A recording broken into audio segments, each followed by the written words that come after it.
Mon mari m'a demandé de ne pas l'embarrasser ce soir-là. J'ai promis de rester silencieuse, discrète, invisible, comme il le souhaitait. Mais alors l'homme le plus puissant de cette fête a traversé tout le salon, s'est arrêté devant moi et a dit qu'il me cherchait depuis 24 ans. Le verre que Tristan tenait est tombé sur le sol de marbre et s'est brisé en 1000 morceaux. Et à cet instant, j'ai compris que j'avais gaspillé la moitié de ma vie à essayer d'être assez petite pour tenir dans un mariage qui n'a jamais eu de place pour moi. Je m'appelle Éléonore Savidan, et tout a commencé 3 jours avant ce bal, quand mon mari est rentré à la maison avec une expression que je n'avais pas vue depuis des années. Tristan Morel travaille depuis 17 ans dans un cabinet d'avocats d'affaires à Lyon, un endroit qui a toujours appartenu à sa famille, mais jamais vraiment à lui. Il a passé toute sa vie à espérer que son nom de famille ouvrirait des portes. Mais les portes sont restées fermées pendant que cousins et oncles occupaient les postes qu'ils pensaient mériter. Jusqu'à ce que tout change il y a 3 mois. Un conglomérat scandinave a racheté l'entreprise entière et Tristan, qui s'attendait à être licencié, a reçu une invitation à un bal de gala organisé par le nouveau propriétaire, un homme nommé Gaspar Alvorsen, que personne ne connaissait mais que tous craignaient. Quand il m'a parlé de l'événement, ses mains tremblaient légèrement, tandis qu'il tenait l'invitation, comme s'il s'agissait d'une sentence de vie ou de mort. Il a dit que ce serait la chance de sa carrière, qu'il devait faire bonne impression, que je devais l'accompagner, mais que je devais comprendre certaines choses. Il n'a pas utilisé ces mots exactement, mais le message était clair, comme de l'eau.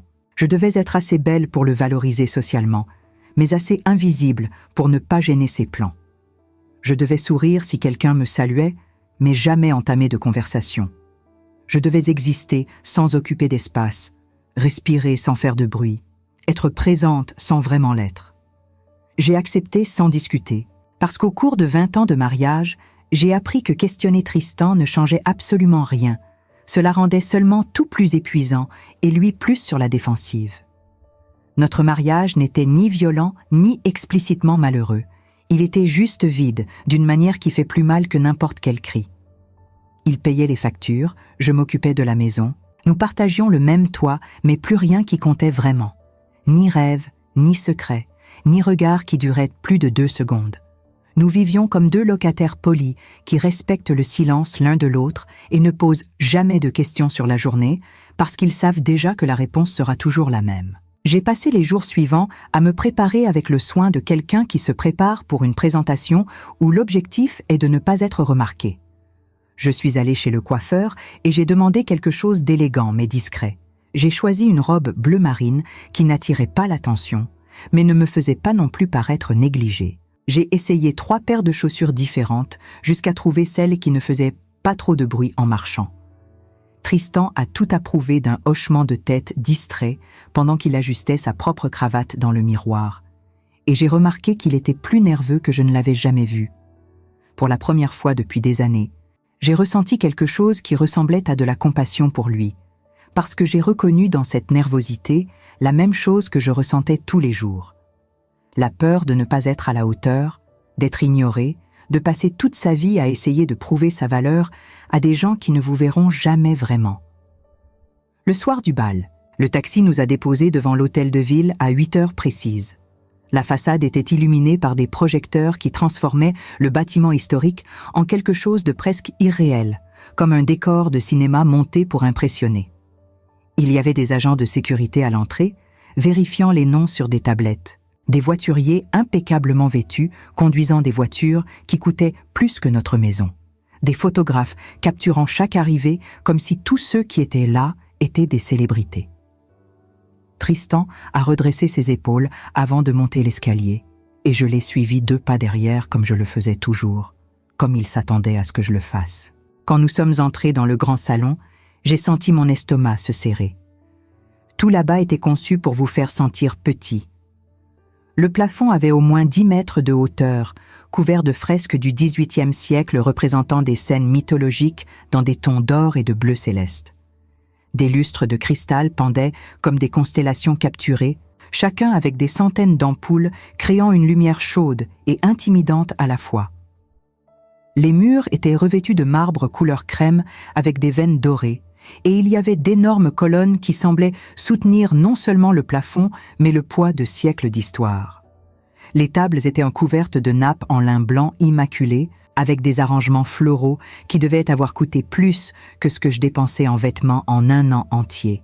Des roses blanches et des hortensias bleues organisées avec une perfection presque agressive. Des serveurs circulaient avec des plateaux de champagne dans des flûtes en cristal qui brillaient sous la lumière des lustres. Et les gens conversaient en petits groupes avec ce type d'aisance qui vient du fait de grandir en sachant que vous appartenez à des endroits comme celui-ci. Les femmes portaient des robes de créateurs et des bijoux qui avaient probablement des noms propres. Les hommes portèrent des costumes sur mesure et des montres qui coûtaient plus que des voitures. Et tous se déplacèrent dans l'espace avec une confiance que je n'aurais jamais, peu importe combien de fois Tristan m'emmènerait à des événements comme celui-ci. Il m'a lâché le bras dès que nous avons franchi la porte principale, ses yeux scrutant déjà l'environnement à la recherche de visages importants, de personnes qui pourraient l'aider à gravir la hiérarchie de l'entreprise. Sans dire un mot, il s'est éloigné vers un groupe d'hommes qui conversaient près de l'une des énormes fenêtres donnant sur le Saône, et je suis restée là seule, tenant mon petit sac à main des deux mains comme s'il était une ancre. J'ai respiré profondément en essayant de contrôler la pression dans ma poitrine et j'ai marché jusqu'au côté du salon, me positionnant stratégiquement près d'une colonne où je pouvais tout voir sans être dans le chemin de personne, où je pouvais exister sans être remarqué. De là, j'ai observé Tristan se transformer en la version de lui-même qu'il pensait impressionner les gens. Il riait trop fort pour des blagues qui n'étaient probablement pas si drôles. Gesticulait avec un enthousiasme exagéré en racontant des histoires que personne ne semblait vraiment intéressé à entendre, touchait le bras des autres hommes avec une familiarité forcée qui me retournait l'estomac. Il essayait si désespérément d'être vu, d'être rappelé, d'être considéré important, mais les gens autour de lui répondaient avec des sourires polis et détournaient rapidement le regard à la recherche de conversations plus intéressantes. Et j'ai reconnu dans ces sourires vides la même chose que je voyais dans le miroir tous les jours. L'expression de quelqu'un qui est physiquement présent mais absent dans tous les autres sens. J'ai ressenti une pointe étrange dans la poitrine qui n'était pas exactement de la pitié, mais pas non plus de la colère. C'était quelque chose de plus complexe et douloureux. C'était la reconnaissance que Tristan et moi étions fondamentalement la même chose.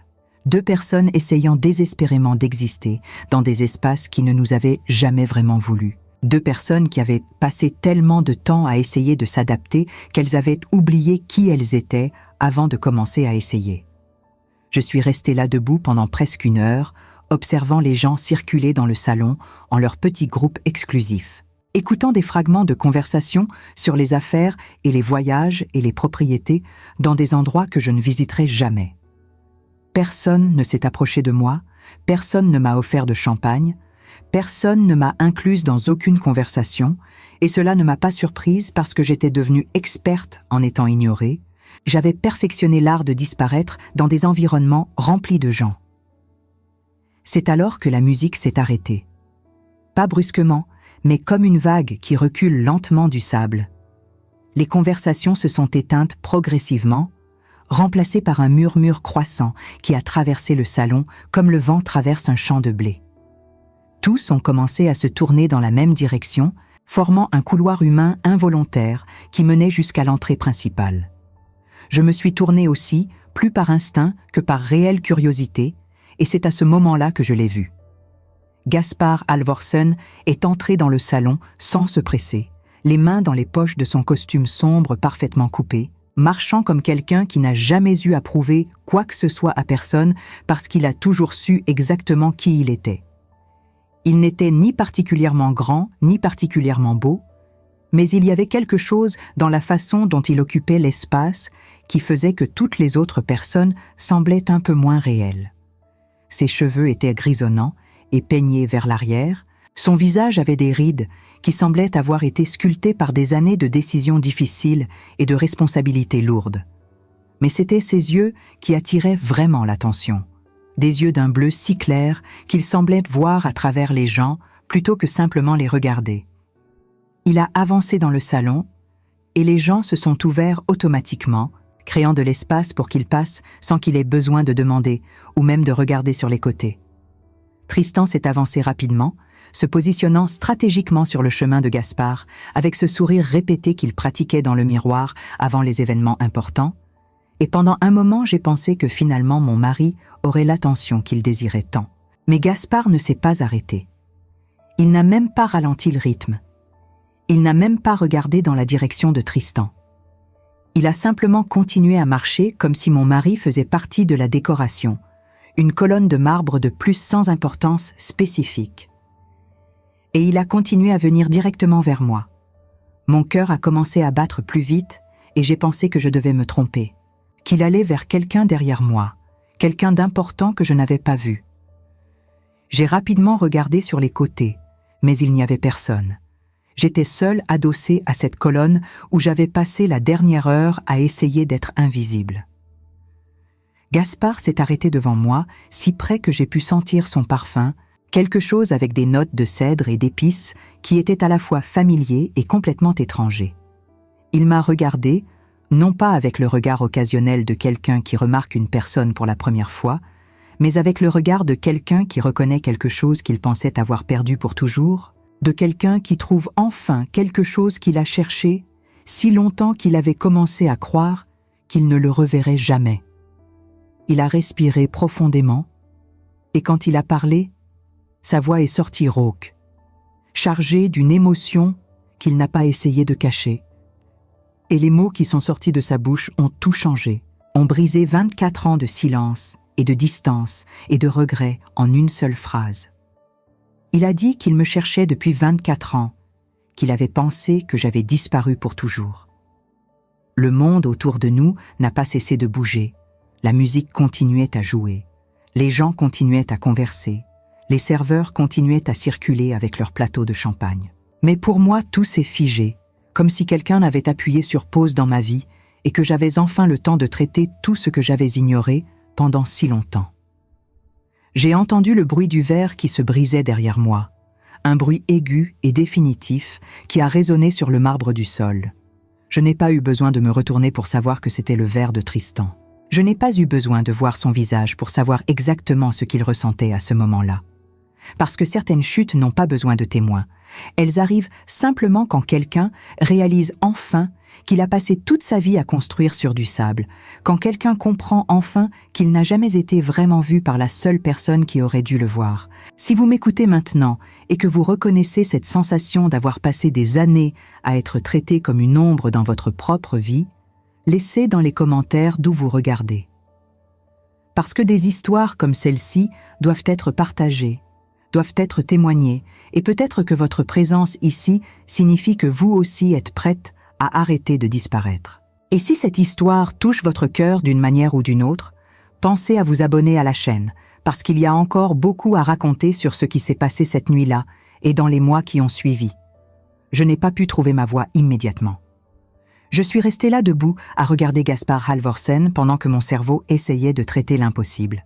Essayait de connecter cet homme puissant et confiant devant moi avec la seule personne qui m'avait fait sentir complètement vue dans ma vie. Il y a 24 ans, j'avais 26 ans et je terminais mon master en histoire de l'art à l'université Lyon 2. J'étais une version complètement différente de moi-même, quelqu'un que je reconnaissais à peine quand je regardais de vieilles photos. À cette époque, j'étais passionnée par l'art médiéval. Je passais des heures à la bibliothèque à rechercher des manuscrits enluminés et des cathédrales gothiques. Je rêvais de travailler dans un musée important, en organisant des expositions qui feraient voir aux gens le Moyen-Âge, non pas comme une période obscure, mais comme une ère de beauté et d'innovation extraordinaire. J'avais des projets, j'avais de l'ambition. J'avais une clarté sur qui j'étais et ce que je voulais qui maintenant semblait appartenir à une autre personne dans une autre vie. C'est en novembre de cette année-là que j'ai rencontré Gaspard. Il était étudiant en échange, venant de Norvège pour un semestre à Lyon, étudiant l'administration des entreprises mais fasciné par l'histoire et l'art. Nous nous sommes rencontrés à la bibliothèque universitaire tard dans la nuit. Il cherchait un livre en français sur la révolution industrielle et était complètement perdu entre les rayonnages interminables. J'ai offert mon aide et nous avons fini par parler pendant des heures, assis à une table au fond de la bibliothèque pendant que la neige commençait à tomber dehors. Parlant de tout depuis l'architecture romane jusqu'à la philosophie existentialiste, découvrant que nous partagions cette chose rare qu'est de trouver quelqu'un qui pense de manière similaire, mais suffisamment différente pour vous défier. Gaspard était différent de tous les hommes que j'avais connus jusqu'alors.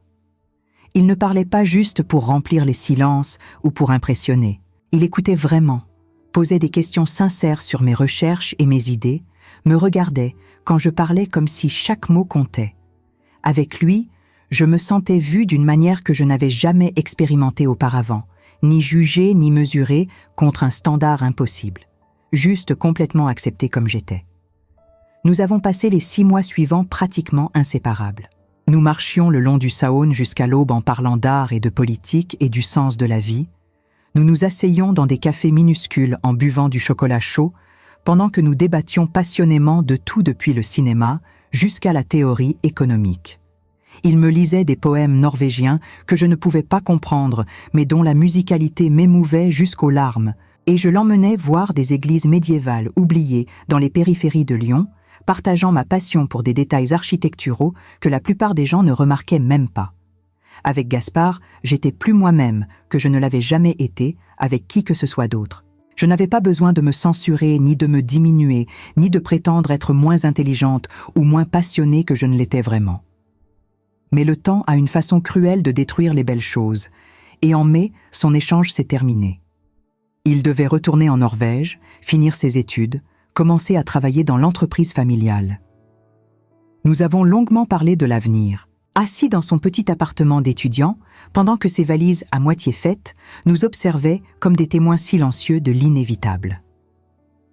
Gaspard voulait que je vienne avec lui, disait que nous trouverions un moyen de faire fonctionner les choses, que je pourrais continuer mes recherches à Oslo, que l'amour était suffisant pour surmonter la géographie et la logistique.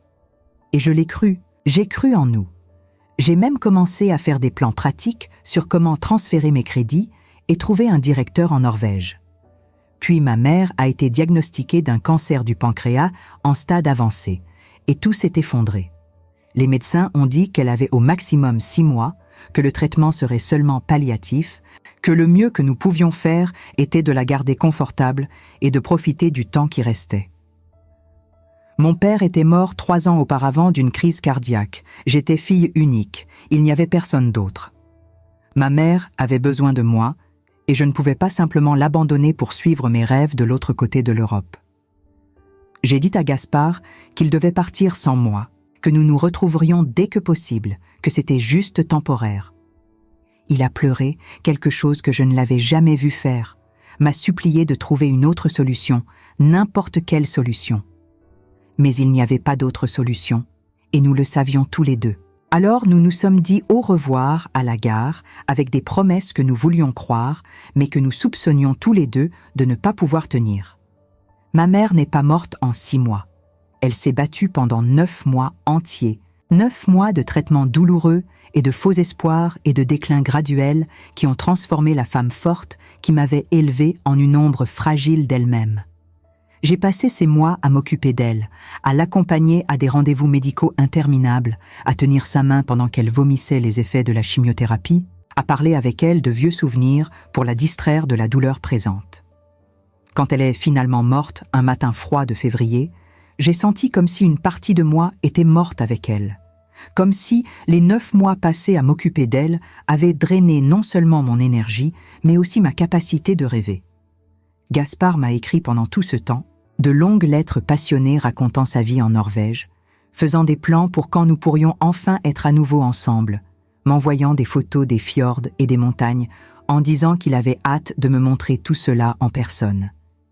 Il m'appelait chaque semaine, sa voix déformée par la mauvaise connexion, mais toujours capable de me faire sentir moins seule pendant quelques minutes. Il disait qu'il était prêt à revenir si j'en avais besoin, qu'il abandonnerait tout pour être avec moi, mais je disais toujours non, qu'il devait se concentrer sur sa carrière, que j'irais bien. Mais je n'allais pas bien. Après la mort de ma mère, je suis restée vide d'une manière que je ne peux pas décrire adéquatement, comme si toute la douleur et l'épuisement de ces 9 mois avaient effacé ma capacité à ressentir quoi que ce soit d'autre. J'ai arrêté de répondre aux lettres de Gaspard avec la même fréquence, puis j'ai arrêté de répondre complètement. Quand il appelait, j'inventais des excuses pour raccourcir la conversation. Finalement, j'ai demandé qu'il arrête de me contacter. J'ai dit que j'avais besoin de temps, d'espace, de silence pour traiter ma perte. La vérité que je n'ai jamais admise à lui, que j'ai à peine admise à moi-même, c'est que j'avais peur.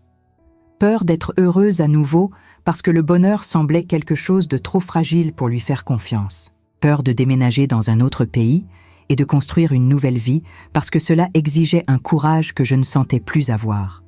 Peur d'aimer profondément, parce qu'aimer profondément signifiait éventuellement perdre profondément, et j'avais déjà trop perdu. Alors j'ai coupé les liens de la manière la plus lâche possible, disparaissant simplement progressivement jusqu'à ce que Gaspard finisse par arrêter d'essayer de me joindre. 3 ans plus tard, j'ai rencontré Tristan lors d'un événement de networking organisé par l'université. Il était avocat d'affaires, portait un costume bien coupé et une montre chère, parlait avec confiance de sa carrière dans le cabinet familial. Il était stable, prévisible, sûr de toutes les façons que Gaspard ne l'était pas. Il ne me faisait pas rêver, mais il ne me faisait pas peur non plus, et à ce moment de ma vie, la sécurité semblait plus précieuse que la passion. Nous nous sommes mariés 1 an plus tard, dans une petite cérémonie qui ressemblait plus à une formalité bureaucratique qu'à une célébration d'amour. J'ai abandonné mes projets de terminer mon doctorat et de travailler dans des musées. J'ai accepté que cette version de moi-même était morte avec ma mère. Je me suis transformée en Madame Morel et j'ai passé les 20 années suivantes à vivre une vie qui n'était pas exactement malheureuse, mais qui n'était pas vraiment la mienne non plus. Et maintenant, Gaspard était devant moi après 24 ans, disant qu'il m'avait cherché, qu'il ne m'avait jamais oublié. Ma voix est enfin revenue, rauque et tremblante. Ma voix est revenue, rauque et tremblante, mais avant que je puisse prononcer un seul mot, j'ai entendu Tristan s'approcher par derrière. Sa respiration était saccadée. Je pouvais sentir la fureur et l'humiliation émaner de lui comme une chaleur toxique. Il s'est arrêté à côté de moi, ses poings serrés si fort que ses jointures étaient blanches, son visage rouge d'une colère qu'il essayait désespérément de contrôler devant son nouveau patron. Il a prononcé le nom de Gaspard avec une déférence forcée qui sonnait faux, s'est présenté comme avocat chez Morel & Associés, a dit que c'était un honneur de rencontrer enfin le propriétaire du conglomérat qui avait acheté l'entreprise. Mais Gaspard ne l'a même pas regardé.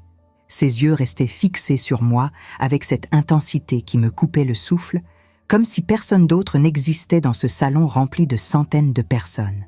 Tristan a posé sa main sur mon bras, pas doucement, mais avec une pression qui voulait à la fois me réclamer et me contrôler. Il a dit d'une voix tendue que j'étais sa femme, qu'il ne comprenait pas de quoi Gaspard parlait, qu'il devait sûrement y avoir une erreur d'identité, parce que c'était impossible que nous nous connaissions. Gaspard a finalement tourné son regard vers Tristan, et ce regard ne contenait ni hostilité ni mépris. Juste une absence totale d'intérêt, comme si mon mari était un détail insignifiant dans une conversation importante. Il a dit calmement qu'il n'y avait aucune erreur, que lui et moi nous connaissions depuis très longtemps et que nous avions beaucoup de choses à nous dire. Le silence est tombé autour de nous comme une chape de plomb. Les conversations se sont arrêtées progressivement, alors que les gens réalisaient qu'ils assistaient à quelque chose d'extraordinaire, le genre de scène dont on parle pendant des années dans les dîners mondains. Je sentais les regards brûler ma peau. Je voyais du coin de l'œil les téléphones portables se lever discrètement pour capturer ce moment. Je savais que d'ici demain matin, tout Lyon saurait ce qui s'était passé ce soir au bal du nouveau propriétaire de Morel & Associés. Tristan tremblait maintenant, sa main serrant mon bras si fort que ça faisait mal, mais je ne protestais pas parce qu'une partie de moi comprenait que c'était la seule forme de contrôle qui lui restait dans une situation qui lui échappait complètement. Il a dit que nous devions partir, que c'était tard, que nous avions une longue journée demain. C'était pathétique et nous le savions tous les deux, cette excuse transparente pour fuir avant que son humiliation devienne encore plus complète. Mais quelque chose en moi avait changé. Quelque chose que j'avais enfoui pendant 24 ans venait de se réveiller, comme une plante dormante qui sent enfin la pluie après des années de sécheresse. Je me suis tournée vers Tristan et j'ai retiré mon bras de sa poigne, doucement mais fermement, et les mots sont sortis de ma bouche avant même que mon cerveau ait eu le temps de les censurer. J'ai dit qu'il devait rentrer à la maison seul, que j'avais besoin de parler avec Gaspard, que je reviendrais plus tard. Le visage de Tristan a traversé une dizaine d'expressions différentes en l'espace de quelques secondes. Incrédulité d'abord, comme s'il n'arrivait pas à croire ce qu'il venait d'entendre. Puis colère, une rage pure qui a fait gonfler les veines de son cou. Puis humiliation, la réalisation que sa femme venait de le rejeter publiquement devant son patron et tous ses collègues. Et finalement, une sorte de désespoir impuissant, la compréhension que malgré toutes ses protestations et toute sa fureur, il ne pouvait rien faire pour changer ce qui était en train de se passer. Il a ouvert la bouche pour protester, mais aucun son n'en est sorti. Il est resté là figé pendant ce qui a semblé être une éternité, mais n'était probablement que quelques secondes. Puis il a tourné les talons brusquement et a traversé le salon à grandes enjambées, bousculant des gens sur son passage sans s'excuser, laissant derrière lui un sillage de murmures choqués et de regards embarrassés. La porte d'entrée a claqué si fort que même la musique n'a pas pu couvrir le bruit. Je me suis tournée vers Gaspard et pour la première fois depuis qu'il était apparu devant moi, j'ai vraiment regardé son visage, les rides autour de ses yeux, les cheveux gris qui avaient remplacé le blond doré dont je me souvenais, la maturité dans ses traits qui parlaient de décennies d'expérience que je n'avais pas partagées. Mais ses yeux étaient les mêmes, ce bleu impossible qui m'avait fait tomber amoureuse dans une bibliothèque universitaire il y a si longtemps. Ma voix est sortie à peine plus forte qu'un murmure, tremblante d'émotions que je ne savais même pas nommer, et j'ai posé la question qui brûlait dans ma gorge depuis qu'il avait prononcé ses premiers mots. J'ai demandé pourquoi il était là, pourquoi maintenant, après tant d'années de silence, comment il m'avait retrouvée alors que j'avais si soigneusement disparu. Gaspard a pris une longue inspiration, comme quelqu'un qui s'apprête à plonger dans une eau profonde dont il ne connaît pas la température. Il a regardé autour de nous, les centaines de personnes qui nous observaient encore avec une curiosité mal dissimulée, et il a fait quelque chose que je n'attendais pas. Il a tendu sa main vers moi, paume ouverte, pas comme un ordre mais comme une invitation, et quand j'ai hésité, il a dit doucement qu'on ne pouvait pas avoir cette conversation ici. Pas devant tous ces gens, pas dans ce lieu qui appartenait au spectacle et aux apparences. J'ai regardé sa main pendant un long moment, consciente que la prendre signifiait franchir un point de non-retour, que ce simple geste allait changer ma vie d'une façon que je ne pouvais même pas imaginer complètement. Puis j'ai pensé aux 20 dernières années, à tous les matins où je m'étais réveillée dans un lit que je partageais avec un étranger, à tous les soirs où j'avais fait semblant d'être intéressée par des conversations qui ne m'intéressaient pas, à toutes les versions de moi-même que j'avais tuées pour devenir quelqu'un d'acceptable pour un homme qui ne m'avait jamais vraiment vue. J'ai pris sa main. Gaspard m'a conduite hors du salon, sous les regards de centaines de personnes qui allaient transformer cette scène en ragot pendant des mois. Nous avons descendu les escaliers de l'hôtel de ville, traversé la place où une pluie fine avait commencé à tomber, créant des auréoles lumineuses autour des lampadaires. Sa voiture était garée à quelques rues de là, une berline noire élégante qui semblait absorber la lumière plutôt que la refléter. Il m'a ouvert la portière passager avec une courtoisie qui semblait venir d'une autre époque, et je suis montée sans poser de questions sur où nous allions. Il a démarré et conduit en silence à travers les rues de Lyon, naviguant le dédale de ruelles étroites et de boulevards larges avec la familiarité de quelqu'un qui avait étudié la géographie de cette ville comme on étudie un texte sacré. La pluie tombait plus fort maintenant, les essuie-glaces créant un rythme hypnotique, et je regardais les lumières de la ville défiler par la fenêtre en essayant de calmer les battements frénétiques de mon cœur. Nous avons fini par nous garer près du parc de la Tête d'Or, dans une petite rue bordée d'arbres dont les branches se balancèrent dans le vent comme des danseurs fantomatiques. Gaspard a coupé le moteur et pendant un long moment, nous sommes restés assis dans le silence, écoutant le tambourinement de la pluie sur le toit de la voiture, le bruit étouffé du vent dans les arbres, le battement de nos propres respirations. Finalement, il s'est tourné vers moi et a commencé à parler. Et ce qu'il m'a raconté a fait s'effondrer toutes les certitudes que j'avais construites au cours des 24 dernières années. Il a dit qu'après être retourné en Norvège, il n'avait jamais cessé de penser à moi, que chaque décision importante qu'il avait prise avait été teintée par mon absence. Il avait terminé ses études, commencé à travailler dans l'entreprise familiale, grimper les échelons avec une détermination qui impressionnait tout le monde, mais qui était en réalité motivée par un désir de se prouver quelque chose à lui-même, de devenir le genre d'homme qui méritait le genre de femme que j'étais.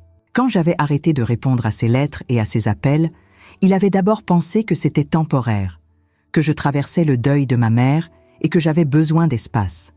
Mais les semaines étaient redevenues des mois, et les mois étaient redevenus des années, et éventuellement il avait dû accepter que peut-être j'avais simplement changé d'avis, que peut-être ce que nous avions partagé n'avait pas été aussi significatif pour moi que ça l'avait été pour lui.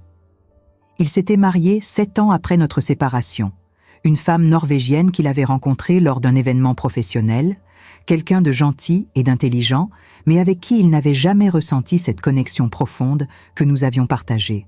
Le mariage avait duré 3 ans, avant qu'ils réalisent tous les deux qu'ils essayaient de construire quelque chose sur des fondations inexistantes, qu'ils s'étaient mariés plus par logique que par amour, plus par peur de la solitude que par désir réel d'être ensemble.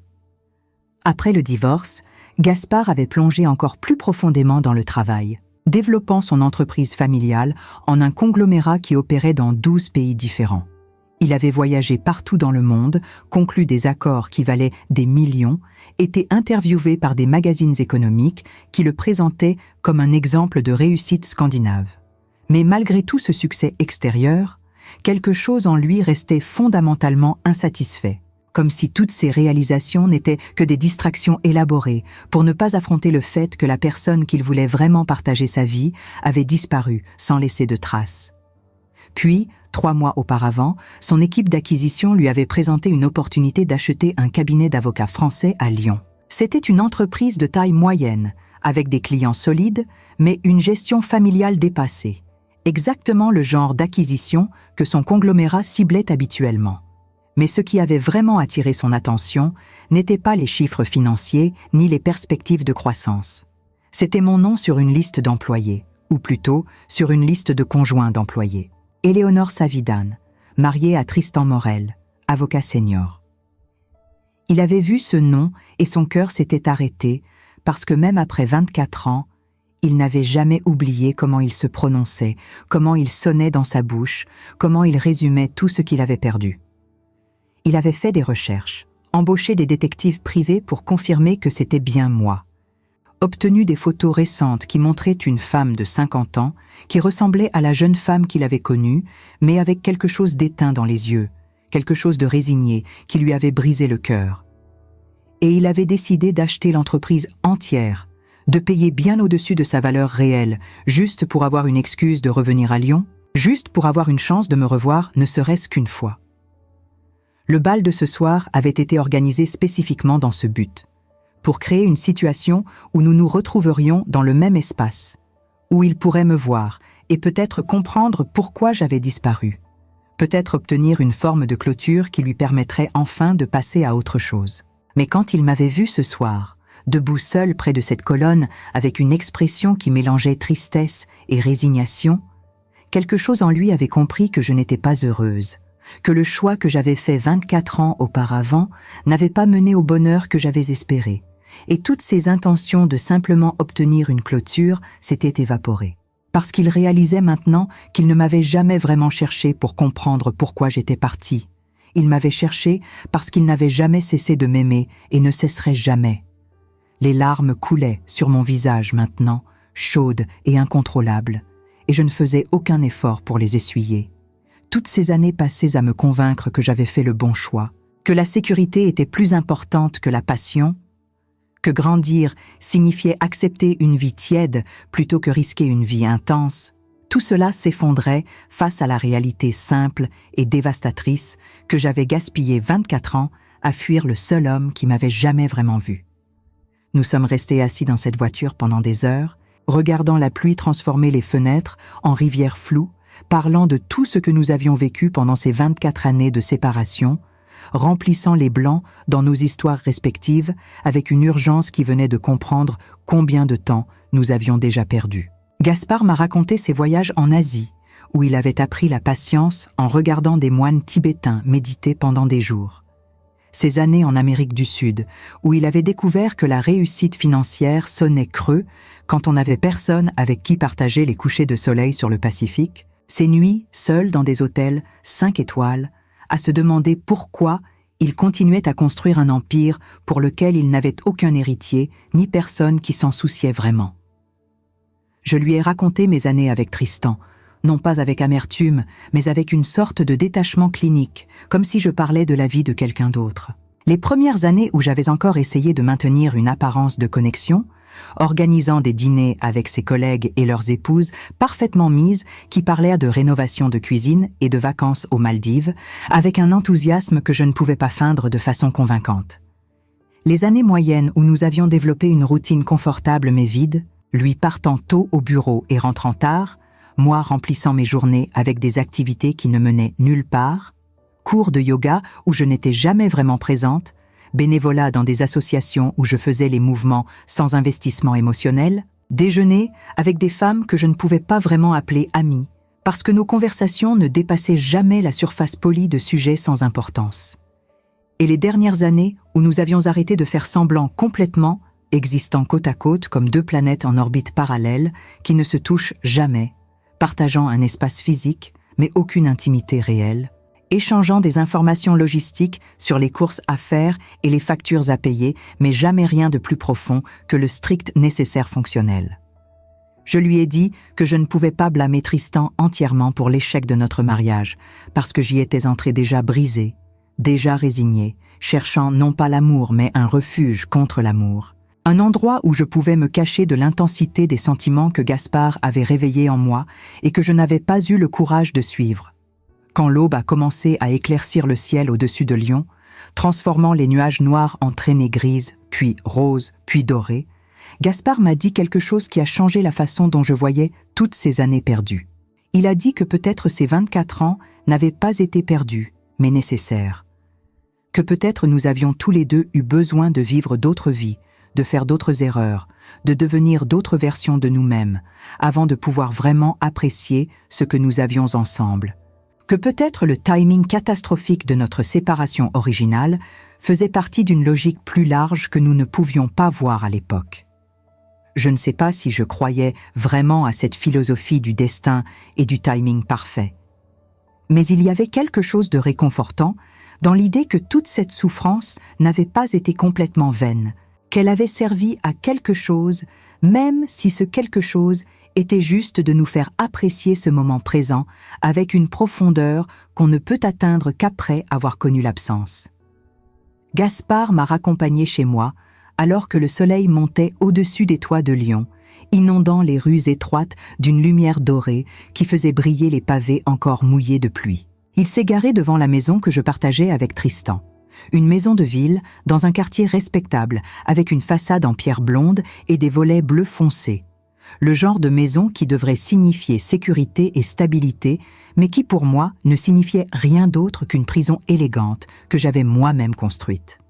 Avant que je descende de la voiture, Gaspard a posé doucement sa main sur la mienne et m'a regardé avec une intensité qui m'a fait comprendre qu'il était sur le point de dire quelque chose d'important. Il a dit qu'il ne s'attendait à rien de moi, qu'il n'était pas venu à Lyon pour détruire ma vie ou pour me forcer à faire des choix impossibles, qu'il voulait juste que je sache qu'il ne m'avait jamais oublié et ne m'oublierait jamais. Mais il a aussi dit que si jamais je décidais que je voulais quelque chose de différent de la vie que j'avais maintenant, il serait là, où que je sois, quoi que je décide, pour aussi longtemps que j'aurais besoin de lui. Je suis sortie de la voiture en tremblant, non pas de froid, mais d'une sorte d'anticipation terrifiée face à ce qui allait inévitablement se passer maintenant. J'ai marché jusqu'à la porte d'entrée avec des jambes qui semblaient appartenir à quelqu'un d'autre, inséré ma clé dans la serrure avec des mains qui tremblaient tellement que ça m'a pris 3 essais, poussé la porte et trouvé Tristan exactement où je savais qu'il serait. Il était assis dans le salon, toujours habillé dans son costume froissé de la veille, ses cheveux en désordre, ses yeux rouges d'une nuit sans sommeil et probablement de larmes qu'il n'admettrait jamais avoir versées. Sur la table basse devant lui, il y avait une bouteille de whisky à moitié vide et un verre, et l'odeur d'alcool flottait dans l'air comme un reproche silencieux. Quand il m'a vu, quelque chose dans son visage s'est durci, passant de la vulnérabilité d'un homme brisé à la fureur d'un homme humilié. Sa voix est sortie froide et dure comme de la glace quand il m'a demandé où j'avais été toute la nuit, même si nous savions tous les deux qu'il connaissait déjà la réponse. J'ai dit simplement que j'avais été avec Gaspard, que nous avions parlé, que nous avions rattrapé 24 ans en quelques heures. Tristan s'est levé si brusquement que son verre est tombé de la table et s'est renversé sur le tapis blanc cassé que nous avions acheté ensemble il y a 10 ans, créant une tache sombre qui allait être impossible à enlever, un peu comme ce qui était en train de se passer entre nous. Il a crié que je l'avais humilié devant tout le monde, devant son patron, devant ses collègues, devant toutes les personnes avec qui il devait travailler maintenant, que comment est-ce que je pensais qu'il allait pouvoir retourner au bureau après ce que j'avais fait, que est-ce que les gens allaient dire quand ils apprendraient que sa femme l'avait quitté au milieu d'un bal pour partir avec le propriétaire de l'entreprise. J'ai écouté sa tirade sans l'interrompre, le laissant déverser toute sa colère et son humiliation et sa douleur. Et quand il a finalement manqué de mots et s'est arrêté haletant au milieu du salon, j'ai dit quelque chose que je pensais depuis des années, mais que je n'avais jamais eu le courage de verbaliser. J'ai dit que je comprenais qu'il se sentait humilié, mais que ce n'était pas vraiment à propos d'hier soir, que son humiliation venait du fait qu'il réalisait maintenant ce que j'avais réalisé il y a longtemps, que notre mariage n'était pas un partenariat réel, mais une performance pour un public qui ne se souciait même pas vraiment de nous, que nous avions passé 20 ans à jouer des rôles dans une pièce que personne ne regardait vraiment. Le visage de Tristan est passé du rouge de la colère au blanc de quelque chose qui ressemblait à du choc, ou peut-être à une compréhension qui commençait lentement à percer à travers toutes ses défenses. Il a reculé d'un pas, comme si mes mots l'avaient physiquement frappé, et a demandé d'une voix que je ne lui avais jamais entendue, petite et vulnérable, et complètement dépouillée de sa bravade habituelle, si je l'avais jamais aimé. C'était une question à laquelle je ne pouvais pas répondre honnêtement, sans être cruelle. Mais je lui devais au moins l'honnêteté après 20 ans de mensonges polis et de demi-vérités confortables. J'ai dit que je pensais l'avoir aimé à ma façon, que j'avais certainement essayé de l'aimer, mais que j'avais probablement épousé l'idée de lui plus que lui vraiment, l'idée de sécurité et de prévisibilité, et de n'avoir plus jamais à risquer d'être blessé par une vraie connexion émotionnelle. Tristan s'est effondré dans le canapé comme si toute l'énergie venait de quitter son corps d'un coup. Il a mis sa tête dans ses mains, et pour un long moment, le seul son dans la pièce était sa respiration laborieuse, et le tic-tac de l'horloge ancienne sur le manteau de la cheminée qui marquait les secondes de notre mariage en train de mourir. Finalement, il a relevé la tête et m'a regardé avec des yeux qui contenaient quelque chose que je n'avais jamais vu chez lui auparavant, quelque chose qui ressemblait à de la clarté douloureuse. Il a dit qu'il avait toujours su au fond de lui que je n'étais pas vraiment présente dans notre mariage, mais qu'il avait choisi de l'ignorer parce que c'était plus facile que d'affronter la réalité, que peut-être lui aussi avait épousé l'idée de moi plus que moi vraiment, l'idée d'avoir une femme appropriée qui faisait les bonnes choses et disait les bonnes choses et ne causait pas de problème. Nous sommes restés assis là pendant ce qui a semblé être des heures, deux étrangers qui avaient partagé un lit pendant 20 ans, ayant finalement une conversation honnête pour la première fois. Et d'une certaine façon tordue, c'était le moment le plus intime que nous avions partagé dans tout notre mariage. Cette admission mutuelle, que nous nous étions tous les deux trompés nous-mêmes et l'un l'autre, que nous avions construit une vie sur des fondations de peur plutôt que d'amour. Quand le soleil était haut dans le ciel et que les bruits de la ville éveillée filtraient à travers les fenêtres fermées, j'ai dit à Tristan que j'allais partir, que j'allais emballer mes affaires et trouver un appartement, que nous pouvions commencer les démarches de divorce aussi vite ou aussi lentement qu'il voulait, mais que je ne pouvais plus continuer à vivre ce mensonge. Il n'a pas protesté, n'a pas supplié, n'a même pas semblé surpris.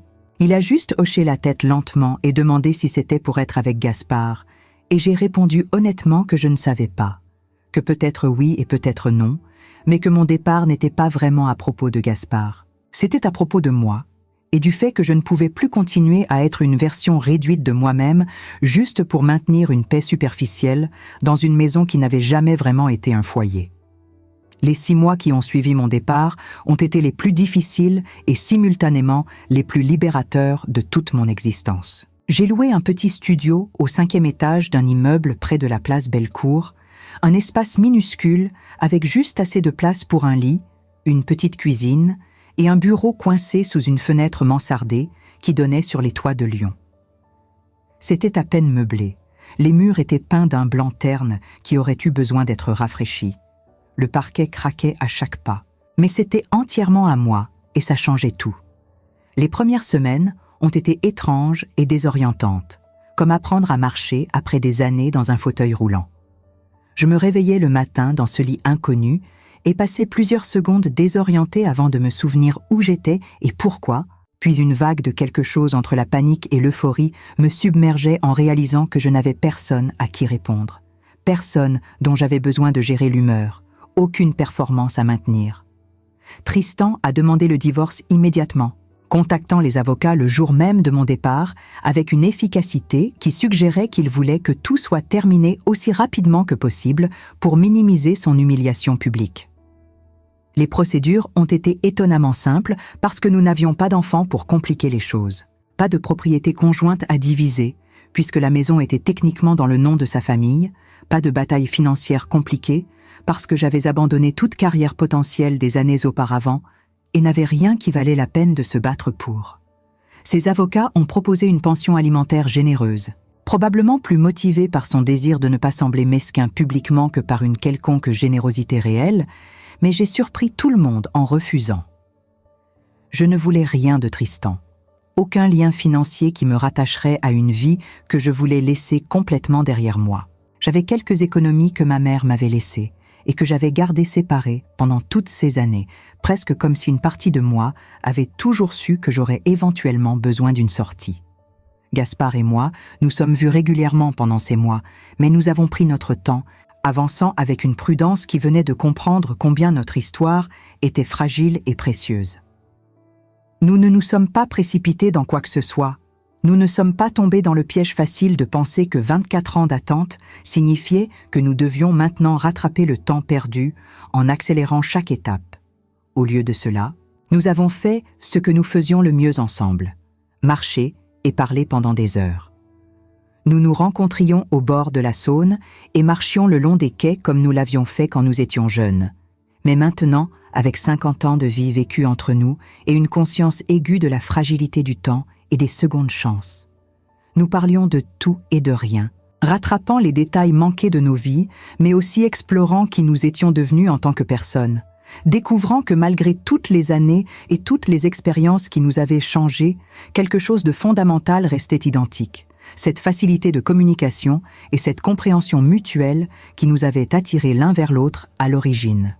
Un après-midi environ 3 mois après mon départ, alors que nous étions assis sur un banc dans le parc de la Tête d'Or, regardant les enfants jouer près du lac, Gaspard m'a demandé si j'avais déjà pensé à retourner à l'université, à finir ce que j'avais commencé il y a si longtemps avant que tout s'effondre. L'idée m'a semblé absurde au début, et je lui ai dit que j'avais 50 ans, que c'était ridicule de penser recommencer des études académiques à cet âge, que ce temps de ma vie était passé depuis longtemps. Mais Gaspard m'a regardé avec ce sourire patient que je n'avais jamais oublié et a dit que c'était justement maintenant le moment parfait, que j'avais assez vécu pour avoir une perspective réelle sur l'art et l'histoire que je n'avais pas à 26 ans, que les meilleures recherches venaient souvent de gens qui revenaient à leur passion après avoir vécu assez de vie pour vraiment comprendre ce qu'ils étudiaient. Cette conversation a planté quelque chose en moi, qui a commencé à germer lentement. J'ai commencé à penser à mes anciennes recherches sur les manuscrits médiévaux, me demandant si mes anciens professeurs étaient encore à l'université, si mes idées d'il y a 24 ans avaient de la valeur, ou si elles sembleraient naïves et datées maintenant. J'ai passé des soirées dans mon petit studio à parcourir des articles académiques en ligne, redécouvrant une passion que j'avais crue morte, mais qui était juste endormie, attendant le bon moment pour se réveiller. Finalement, j'ai pris mon courage à 2 mains et contacté le professeur Beaumont qui avait été mon directeur de thèse originale. Il avait maintenant plus de 70 ans, mais enseignait toujours. Et quand il a reçu mon email après 24 ans de silence, sa réponse a été si chaleureuse et encourageante qu'elle m'a fait pleurer. Il se souvenait de moi, se souvenait de mes recherches, disait qu'il s'était toujours demandé ce qui m'était arrivé et était ravi d'apprendre que j'envisageais de reprendre mes études. Nous nous sommes rencontrés dans un café près de l'université et avons parlé pendant des heures de mes anciennes idées et de comment le chant avait évolué depuis, de nouvelles méthodologies et de nouvelles technologies qui pourraient enrichir mes recherches originales. Il m'a encouragé à me réinscrire, m'a aidé à naviguer la bureaucratie universitaire qui avait considérablement changé depuis mon époque, m'a même offert de reprendre son rôle de directeur de thèse si je décidais de poursuivre un doctorat. 6 mois presque jour pour jour après avoir quitté Tristan, j'ai reçu les papiers finaux du divorce par courrier. C'était fini officiellement. 20 ans de mariage dissous en quelques pages de jargon légal et de signatures notariées. J'ai pensé que je me sentirais triste ou nostalgique, ou au moins quelque chose, mais tout ce que j'ai ressenti était un soulagement immense et une légèreté que je n'avais pas connue depuis des décennies. Ce soir-là, Gaspard m'a emmené dîner dans un petit restaurant près de la cathédrale Saint-Jean, un endroit intime avec des murs en pierre exposés et des bougies sur chaque table qui créaient une atmosphère chaleureuse et accueillante. Nous avons commandé du vin et parlé de l'avenir d'une façon que nous n'avions pas osé faire jusqu'ici, reconnaissant implicitement que maintenant que j'étais vraiment libre, nous pouvions commencer à imaginer des possibilités réelles plutôt que des hypothèses vagues. Vers la fin du repas, Gaspard a posé doucement sa main sur la mienne et m'a dit qu'il avait une proposition à me faire. Mon cœur s'est accéléré parce que je ne savais pas à quoi m'attendre, si c'était trop tôt ou pas assez tôt, ou exactement le bon moment pour des questions de ce genre. Il a dit qu'il voulait que je vienne vivre avec lui en Norvège, pas nécessairement pour toujours, mais au moins pour un temps, pour voir si c'était ce que nous voulions vraiment, pour découvrir qui nous étions ensemble maintenant, après tout ce temps et toutes ces expériences qui nous avaient changés. Il a dit qu'il avait une maison au bord d'un fjord près d'Oslo, que c'était paisible et beau, et qu'il pensait que j'aimerais, que je pourrais continuer mes recherches à distance avec la technologie moderne, que nous pourrions simplement être ensemble, sans la pression de Lyon et de tous les gens qui nous connaissaient et nous jugeaient. Ma première réaction a été la peur, cette vieille peur familière de prendre des risques et de faire des changements radicaux et de potentiellement tout perdre à nouveau. C'était exactement la même conversation que nous avions eue 24 ans auparavant, et la dernière fois, je l'avais laissé partir parce que j'avais eu trop peur de le suivre. Mais alors je me suis regardée vraiment, cette femme de 50 ans assise dans un restaurant romantique avec l'homme qu'elle n'avait jamais cessé d'aimer, et j'ai réalisé que je n'étais plus cette fille terrifiée de 26 ans qui venait de perdre sa mère. J'avais vécu une vie entière depuis, fait d'énormes erreurs et survécu à des années de médiocrité silencieuse, et maintenant, j'avais une seconde chance que la plupart des gens ne reçoivent jamais. J'ai regardé Gaspard dans les yeux et j'ai dit oui. Nous avons quitté Lyon 3 mois plus tard, le temps que je termine les formalités de ma réinscription universitaire et arrange tout pour pouvoir continuer mes recherches à distance.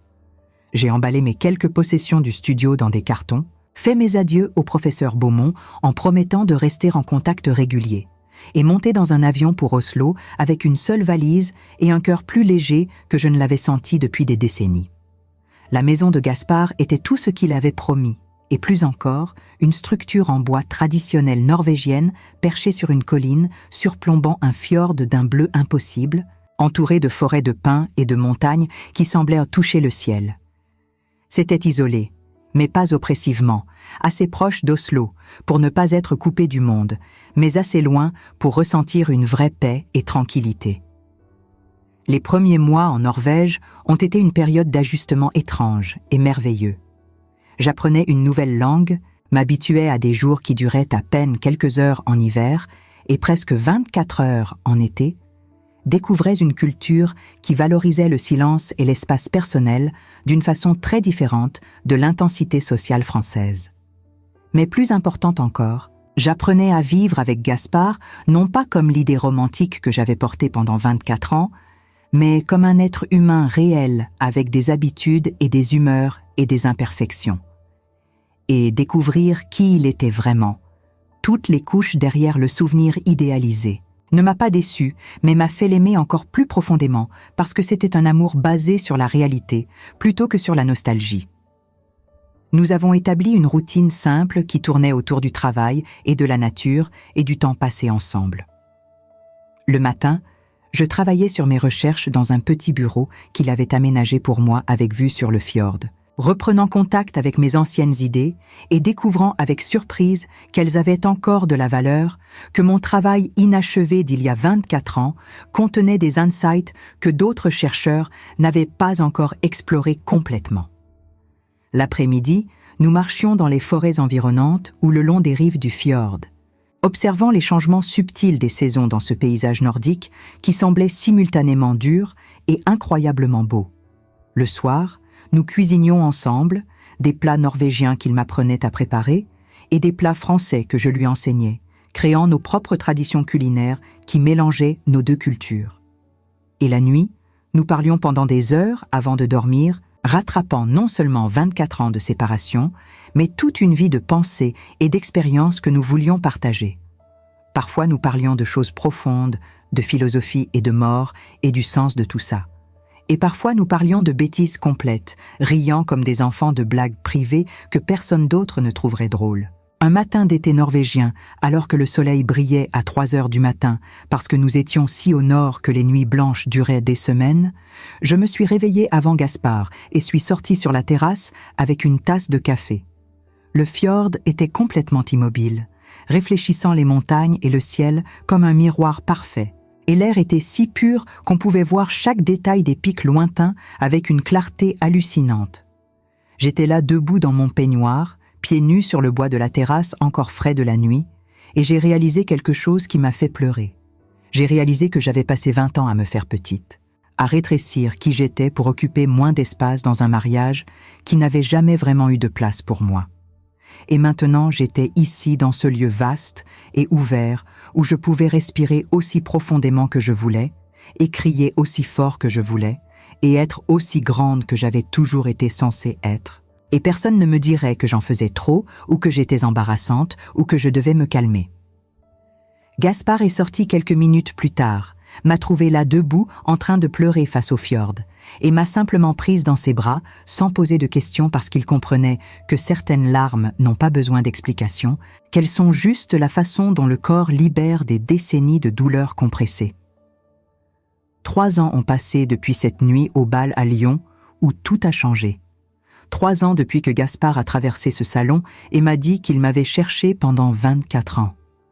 Je vis toujours en Norvège, dans la maison au bord du fjord, et je n'ai pas envie de partir. J'ai terminé ma thèse de doctorat l'année dernière, une recherche sur les manuscrits enluminés du XIVe siècle qui a été bien reçue dans les cercles académiques et qui sera bientôt publiée comme livre.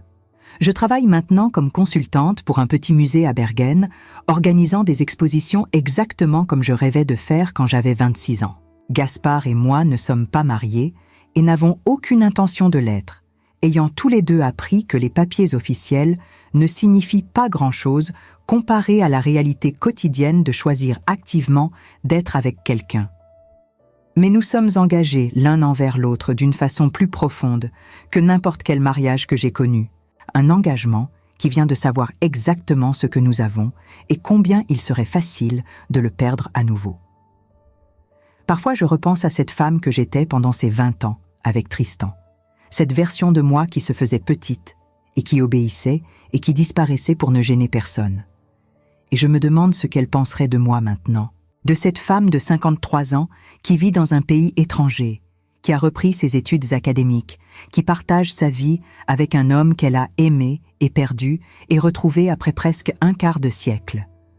Je pense qu'elle serait fière, ou peut-être qu'elle serait terrifiée, ou peut-être les deux simultanément.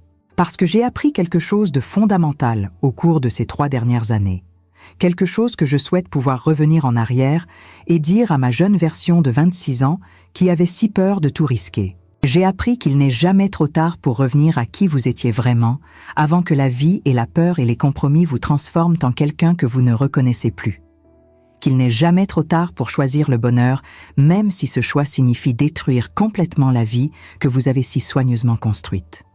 Et surtout, que vous ne devriez jamais vous faire petite pour quelqu'un qui est incapable ou refuse de voir votre lumière. Gaspard m'a dit quelque chose l'autre jour qui a résonné si profondément que je ne pense pas que je l'oublierai jamais. Nous étions assis sur notre terrasse, regardant le coucher de soleil transformer le fjord en or liquide. Et il a dit que j'avais toujours brillé, même quand je croyais être invisible, même pendant toutes ces années où je pensais avoir éteint ma propre lumière pour accommoder quelqu'un d'autre. Il a dit que cette lumière était toujours là, juste temporairement cachée sous des couches de peur et de résignation, attendant le bon moment pour briller à nouveau. Et maintenant je le crois. Maintenant je peux regarder dans le miroir et voir cette lumière, reconnaître cette femme qui me regarde comme quelqu'un que je connais vraiment, quelqu'un que j'aime vraiment. Parfois les secondes chances arrivent quand on s'y attend le moins. Parfois l'amour qu'on pensait avoir perdu pour toujours trouve un moyen de revenir. Et parfois il faut passer par 24 ans d'erreurs et de leçons difficiles avant d'être vraiment prête pour le bonheur qu'on a refusé la première fois. Je ne regrette pas ces 24 ans, même les 20 que j'ai passés dans un mariage vide. Parce que sans ces années, sans cette douleur et cette perte et cette lente mort de soi, je n'aurais pas la profondeur d'appréciation que j'ai maintenant pour chaque matin où je me réveille à côté de Gaspard, pour chaque promenade que nous faisons dans les forêts norvégiennes, pour chaque conversation qui s'étend jusqu'aux petites heures du matin. Le bonheur vaut toujours la peine d'attendre, même si l'attente dure presque toute une vie. Et vous, auriez-vous eu ce courage? Le courage de regarder en face une vie entière construite sur la sécurité plutôt que sur l'amour, et de tout laisser tomber pour une seconde chance que la plupart d'entre nous n'osent même pas imaginer? Je vous pose cette question non pas pour vous juger, mais parce que je sais que beaucoup d'entre vous, en m'écoutant aujourd'hui, ont peut-être reconnu quelque chose de votre propre histoire dans la mienne. Peut-être avez-vous aussi choisi la stabilité quand votre cœur criait autre chose. Peut-être avez-vous aussi laissé partir quelqu'un qui vous voyait vraiment, parce que le risque semblait trop grand, parce que les responsabilités pesaient trop lourd, parce que la vie vous a appris que rêver fait mal quand les rêves se brisent. Ou peut-être êtes-vous de celles qui ont pris le risque et qui le regrettent, ou de celles qui ne l'ont jamais pris et qui se demandent encore, des décennies plus tard, ce qui aurait pu être. Peut-être vivez-vous encore dans ce silence que je connais si bien, ce silence où l'on se fait petite pour ne déranger personne, où l'on étouffe sa propre lumière pour que quelqu'un d'autre puisse briller, ou simplement pour maintenir une paix qui n'en est pas vraiment une. J'aimerais savoir ce que vous ressentez en ce moment. J'aimerais savoir si mon histoire a réveillé quelque chose en vous, une douleur ancienne ou un espoir nouveau, un regret ou une gratitude, une question ou une certitude. Parce que nos histoires, même quand elles sont différentes dans les détails, se touchent toujours quelque part au niveau du cœur, là où nous sommes toutes pareilles, là où nous avons toutes peur et toutes espoir en même temps. Alors je vous demande, si cette histoire vous a touché d'une manière ou d'une autre, laissez-moi un commentaire. Dites-moi d'où vous m'écoutez en ce moment, depuis quelle ville, quel pays, quel coin du monde. Dites-moi si vous auriez fait le même choix que moi, ou si vous auriez choisi différemment. Dites-moi si vous avez déjà vécu quelque chose de similaire, ou si vous vivez encore dans cette attente silencieuse de quelque chose qui pourrait changer tout. Il n'y a pas de bonne ou de mauvaise réponse. Il n'y a que nos vérités, fragiles et précieuses, qui méritent d'être partagées, parce que c'est en les partageant que nous réalisons que nous ne sommes pas seuls, que ce que nous avons ressenti dans le silence de nos chambres, d'autres l'ont ressenti aussi, que cette solitude qui nous semblait si unique est en fait universelle. Vos mots dans les commentaires deviennent une forme de témoignage, une façon de dire à d'autres femmes qui passent peut-être par la même chose en ce moment. Je te vois, je te comprends, tu n'es pas folle de ressentir ce que tu ressens, tu n'es pas égoïste de vouloir plus que ce que tu as accepté par peur ou par devoir. Chaque commentaire que vous laissez est un petit acte de courage, une petite rébellion contre le silence qu'on nous a toutes appris à maintenir. Et si vous avez aimé cette histoire, si elle a résonné quelque chose de vrai en vous, pensez à vous abonner à cette chaîne. Parce qu'il y aura d'autres histoires comme celle-ci, d'autres femmes qui ont choisi de ne plus disparaître, d'autres vies qui se sont transformées quand quelqu'un a finalement eu le courage de dire non à ce qui ne convenait plus et oui à ce qui faisait battre le cœur plus fort. En vous abonnant, vous ne faites pas que suivre une chaîne. Vous rejoignez une communauté de femmes qui comprennent que la vie ne s'arrête pas à 50 ans, à 60 ans, à 70 ans, que nous pouvons encore choisir, encore changer, encore devenir qui nous aurions dû être avant que la peur nous convainque d'être quelqu'un d'autre. Vous rejoignez un espace où nos histoires comptent, où nos voix sont entendues, où personne ne nous dit que nous sommes trop vieilles, trop tard, trop quoi que ce soit pour mériter le bonheur. Alors laissez votre trace ici. Dites-moi ce que vous pensez. Dites-moi ce que vous ressentez. Dites-moi d'où vous m'écoutez et si cette histoire a changé quelque chose en vous, même quelque chose de minuscule, même juste une question que vous n'aviez pas avant. Parce que c'est comme ça que nous changeons le monde, une histoire à la fois, une femme à la fois, un courage partagé à la fois. Merci d'avoir écouté mon histoire. Merci d'être là. Merci d'exister exactement comme vous êtes. Et n'oubliez jamais, il n'est jamais trop tard pour revenir à vous-même.